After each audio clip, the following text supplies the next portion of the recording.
में पहले इसहाक को देखा कि कैसे वो आज्ञाकारी बनाना, और फिर लूका में हमने देखा उड़ाऊ पुत्र को कैसे उसने पिता का अपने विरोध किया। आगे चल करके अगर हम कहें कि तो लड़कों के लिए, लड़कियों के लिए क्या है, तो लड़कियों के लिए उत्पत्ति 34 का 1 में लिखा है, एक दिन लिया की बेटी जो दीना याकूब से उत्पन्न हुई थी उस देश की लड़कियों से भेंट करने मिलने के लिए गई। ये एक इस लड़की के लिए नया देश था, नई जगह थी, पर ये घूमने चली गई। शायद इसने अपने माता पिता को नहीं बताया होगा, इन्हें चलो मिलने चलते हैं। ये उनसे मिलने गई और वहां एक लड़का था जिसने दीना को, याकूब की बेटी को, उसको लेकर के गया और उसके साथ दुष्कर्म किया।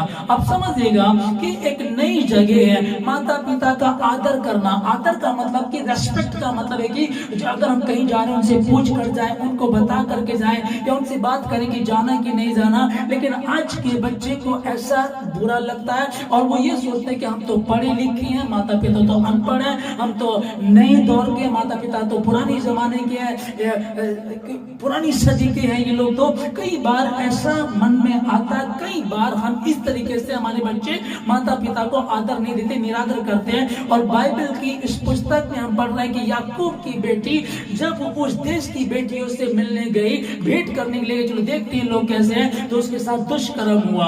अब उसके साथ जैसे तो आगे हम कई बार अजीब लगता है सोच करके कि यार बच्चे समझते क्यों नहीं है। और इसीलिए हमको ये पवित्र शास्त्र बाइबल दिया गया कि हम इसको पढ़ें, समझें, इसके अनुसार चलें। और 10 आज्ञाओं में ये आज्ञा दी गई, अपनी माता और पिता का आदर कर। ये पहली आज्ञा जिसके साथ प्रतिज्ञा भी है कि तू बहुत दिनों तक पृथ्वी पर जीवित रहे और तेरा भला हो। बहुत जिद्दी, बहुत दिनों तक, मतलब एक लंबी आयु हो, भला हो, कभी कोई प्रॉब्लम्स ना हो, कोई दिक्कत ना हो। ये कब होगा? परमेश्वर ने पहले क्या कहा, अपने परमेश्वर को छोड़ दूसरों को, किसी को दंडवत नहीं करना, किसी को ईश्वर करके नहीं मानना। और फिर उसने दूसरा आदर जो दिया है अपने बाद माता और पिता के लिए कहा है कि अपने पिता और अपनी माता का आदर कर। ये पहली आज्ञा है। अगर इसको समझ करके चलेंगे तो हमारी समझ में आएगा। हम एस्तर को देखते हैं, एस्तर 2 अध्याय 15 वचन में कि एस्तर, सबसे पहले एस्तर के विषय में समझिएगा। एस्तर एक अनाथ लड़की थी, उसके माता पिता नहीं थे, और उसका चचेरा भाई मोर्देकै जिसने उसको अपनी बेटी की तरह पाला था और वो उसको अच्छी शिक्षा देता रहा होगा। तभी तो इसमें हम अच्छी बातों को पाते हैं कि जब ये गुलामी के देश में गए और वहां इसको रानी बनाने के लिए, तैयार करने के लिए ले जाया गया, तो जो जो सामग्री इनको दी जाती थी लड़कियों को, बहुत सारी लड़कियां थी, उनमें एस्तर भी थी। पर जब जो सामग्री दी जाती थी, सपोज कीजिएगा कि जैसे कि एक मोबाइल देना है, 10,000 रुपए देने हैं, और 3 जोड़ी कपड़े देने हैं, 2 जोड़ी सैंडल देनी है, इस तरह कुछ अगर दिया जाता था तो बाकी लोग थे, जो बाकी लड़कियां थी, वो उनसे अधिक ले लिया करती थी। पर जब एस्तर को दिया गया जो ठहराई हुई वस्तु थी, अगर 2 सैंडल है तो वही लिया, 3 कपड़े हैं तो वही लिए, अगर एक मोबाइल है तो वही लिया, अगर 10,000 रुपए दिए तो वही लिया, उससे आगे कुछ नहीं लिया। तो इस बात को लेकर के वहां के सब लोग एस्तर से प्रसन्न हुए, खुश हुए, और यही बात प्रसन्नता वाली उसको रानी नहीं बल्कि उसको वहां की पटरानी बना दिया। मतलब ये कैसे हुआ, क्या कारण था इसका? आज्ञाकारी, आज्ञाकारी बने, अपने परमेश्वर के भय में चले। ये उपवास रखने वाली थी, प्रार्थना करने वाली लड़की थी, तब परमेश्वर ने इसको बरकत दी। और देखिए हम एस्तर को पढ़ते तो हमको कितना अच्छा लगता है। और कई बार हम एस्तर नाम रखना, अपनी बेटी का नाम एस्तर रखते हैं, पर दीना कोई भी अपनी बेटी का नाम नहीं रखता है। समझिएगा इस चीज को। तो जब परमेश्वर ने हमको बता दिया कि किस प्रकार से हमको उसके प्रति ईमानदार रहना, कैसे हमें उसके साथ चलना है, अगर हम उसके प्रति ईमानदार रहेंगे तो वो हमको आशीषित करे। इनको समझिएगा। मैं 11 अक्टूबर की बात है, 11 अक्टूबर 2024 की मैं बात आपको बता रहा हूँ। दिल्ली की ये बात है। उड़ीसा की रहने वाली एक लड़की दिल्ली आती है, इसका एक दोस्त होता है, वो बोलता है कि उसने नर्सिंग ट्रेनिंग की है और MSW समाज सेविका का भी कोर्स इसने लड़की ने किया है। अब ये लड़की उस लड़की से बात करती है, वो लड़का कहता है कि तुम उड़ीसा में तो इतने ऑप्शन नहीं है, आप दिल्ली आ जाओ, और दिल्ली में जब आप आओगे तो यहाँ बहुत सारे आपको काम मिल सकते हैं। तो वो उड़ीसा छोड़ करके दिल्ली आ जाती है। अब यहाँ जब वो कुछ दिन उस लड़के के साथ रहती है तो उस लड़के को लगता है ये तो मेरे पे बोझ बन गई। तो उस लड़की को पता लगता है कि ये अब मुझे यहाँ रहने का पसंद नहीं करा। वो उस जगह को छोड़ करके कुछ फिर नन जो होती हैं उनके साथ उसने सेवा करना शुरू किया। फिर वहां से भी उसने छोड़ दिया। तो वो एक दिन घर से बाहर निकली, तब दो लोग, एक कबाड़ी और दूसरा भिखारी, इन दो लोगों ने उस लड़की को देखा, उस लड़की को ले जाकर उसके साथ दुष्कर्म किया। ये न्यूज के माध्यम से मैं आपको बता रहा हूं, उसको समझिएगा कि उस लड़की के साथ इन्होंने दुष्कर्म किया। और पहला क्या, कबाड़ी, और दूसरा भिखारी। और भिखारी दोनों पैरों से अपाहिज है। उसके बाद जब ये दुष्कर्म कर चुके तो एक ऑटो वाला आता है, वो इन तीनों को अपने ऑटो में बिठा करके खाली जगह में जा करके फिर वो भी उनके साथ दुष्कर्म करता है। चलिए तीनों पकड़े गए, ठीक है। अब जो भी हुआ होगा इसका है तो दुख की बात ये।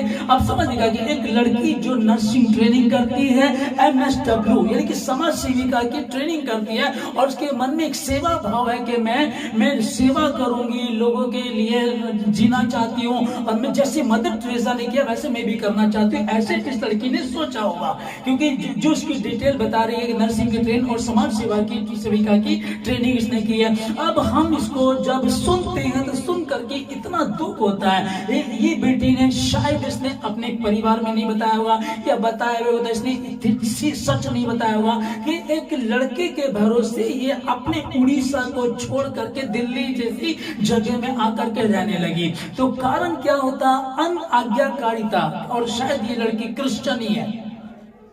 वो तो मुझे न्यूज के माध्यम से तो ये बात नहीं बताएगी, लेकिन इसके डिटेल को जो मैंने पढ़ा है उससे मुझे लगा शायद ये लड़की क्रिश्चियन होगी। चलिए कह रही कोई भी क्यों ना हो, क्योंकि परमेश्वर सबके लिए है और बेटियां सबकी एक समान है। तो बाल दिवस पर परमेश्वर बालकों से क्या कहना चाहता है, इफिसियों की पुस्तक को जो हमने पढ़ा 6 अध्याय 1 से 3 तक आप पढ़ लीजिएगा, और नीति वचन 3 अध्याय 1 से 12 तक बच्चों पढ़ लेना, ताकि आप धरती पर बहुत दिनों तक जीवित रहो, ताकि परमेश्वर की बात को मान करके चलो, और तब वो तुमको उन्नति दे, आशीष दे, बरकत दे। क्योंकि अगर एस्तर को देखे तो एस्तर को परमेश्वर ने उस देश की पटरानी बना दिया।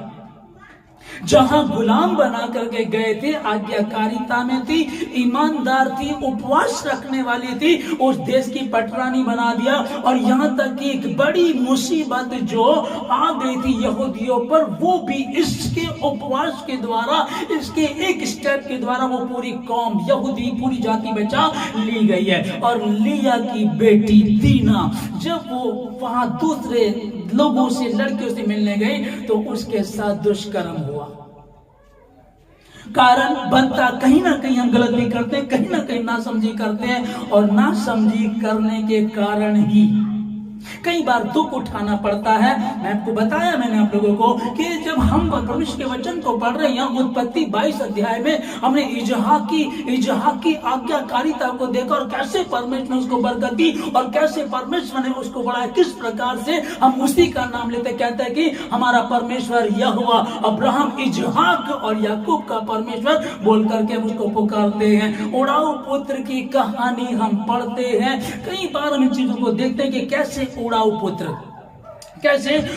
ने अपने माता पिता का निरादर किया होगा, कितने उसने दुख दिया होगा। लिखा है कि लंबे समय तक वो दूर देश चला गया, वहां अपनी संपत्ति को अय्याशी में उड़ा दिया, लेकिन लिखा कि उसका पिता द्वार पर बैठा इसी ताक में था कि वो कब आएगा। इसका मतलब उसने अपने पिता को दुख दिया। कई बार बच्चे अपने माता पिता को दुख देते हैं। माता पिता बच्चों को पैदा करते हैं, पाल पोस के बड़ा करते हैं, खुद नहीं खाते उनको खिलाते, खुद अच्छा नहीं पहनते उनको पहनाते, खुद फटा पहनते उनको नया दिलाते हैं। उसके बाद भी बच्चे माता पिता का आदर नहीं करते। आदर तो छोड़ दीजिएगा, निरादर करते हैं। बाहर पढ़ने चले गए, वहीं रहने लगे, वहीं लिविंग इन रिलेशनशिप बना ली उन्होंने। शादी से पहले लड़के लड़कियां आपस में रह रहे, सब कुछ संबंध उनके चल रहे हैं। अब इन बातों को परमेश्वर पसंद नहीं करता, कोई भी पसंद पसंद नहीं करता, लेकिन माता पिता की ये मजबूरी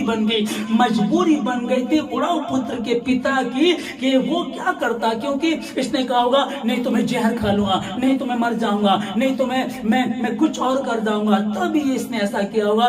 तभी मजबूरी में आकर के उड़ाऊ पुत्र के पिता ने उसकी संपत्ति उसको दी होगी। और ये एक दिन की कहानी नहीं होगी कि वो आया, उसने कहा मेरी संपत्ति मुझे दे दीजिएगा, संपत्ति दे दी गई होगी। नहीं, ऐसा नहीं होगा। कई दिन तक बात हुई होगी, दोस्तों को बुलाया होगा, रिश्तेदारों को बुलाया होगा, परिवार में कहा होगा, सोचा होगा, इसने खाना बंद कर दिया होगा, कई दिनों तक रहा होगा। उसके बाद उसके पिता ने सोचा कि कुछ बंद नहीं पड़ रहा है, ठीक है जैसे तेरी मर्जी वैसे तू कर ले।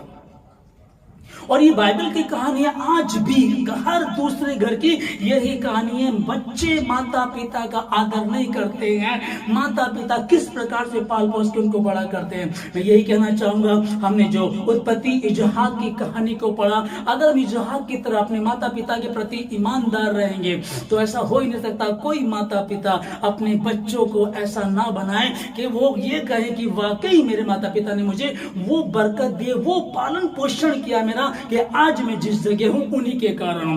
क्योंकि किसी को भी ले लीजिएगा आप, एक पिता ये सोचता है कि मैं तो शायद 4वीं 5वीं क्लास तक पढ़ाऊं, पर मेरा बच्चा बहुत पढ़े, +2 करे, ग्रेजुएशन करे, पोस्ट ग्रेजुएट करे। बच्चे के लिए सोचा जाता है। हर माँ हर पिता अपने बच्चों के लिए सोचता है। तो बाल दिवस जो मनाया जा रहा है, बाल दिवस के विषय में कि है ये, कई बार माता पिता इतने मोहताज हो जाते हैं कि वो उनको कह नहीं पाते, क्योंकि उनको पता है कि अभी हाल ही में हमारी दूसरी गली, उनको कई बार ऐसा लगता है कि हाँ वहां एक बच्चे को, वो लड़की ने बगावत की अपने माता पिता के साथ, जब उन्होंने बात नहीं मानी तो उन्होंने सुसाइड कर ली, उसने जहर खा लिया, या वो किसी के साथ भाग गई, वो लड़के ने कुछ जहर खा लिया। कई कहानियां हमारे सामने ऐसी होती हैं, पर डर लगता माता पिता को, उनके सामने कुछ कह नहीं पाते, उनके सामने रो नहीं पाते, उनको कुछ कहने से उनकी हिम्मत नहीं होती है, क्योंकि आज इनको डर लगता है। और डर किस बात का? क्या ये इन्होंने कोई उन बच्चों से कुछ उनका खा लिया है? कुछ ये बच्चे माता पिता को कुछ दे करके भूल गए, लेकिन है ना खून का रिश्ता, प्यार का रिश्ता। मैं यही कहना चाहता हूं कि ऐसा मत कीजिएगा।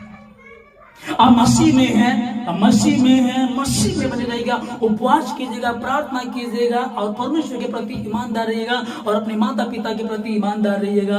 क्योंकि मैंने कई लोगों को और बहुत लोगों को मैंने ऐसा देखा है जो माता पिता अकेले में जाकर के रोते हैं, वो वॉशरूम में जाकर के रो रहे हैं, वो छत पर बैठ करके रो रहे, सदमा लग जाता है, ब्रेन हेमरेज उनको हो जाता है। किस कारण से? उन बच्चों के कारण जिनको उन्होंने, जिस माँ ने 9 महीने गर्भ में रखा, मन्नतें मानी, उसके लिए प्रार्थनाएं की, वो बच्चा गर्भ में आया, वो बच्चा पैदा हुआ, उसका पालन पोषण किया गया, जो माता पिता नहीं खाते वो अच्छा उनको दिया गया, उसके बाद भी उनको ये मिला, ये सिला मिलता है।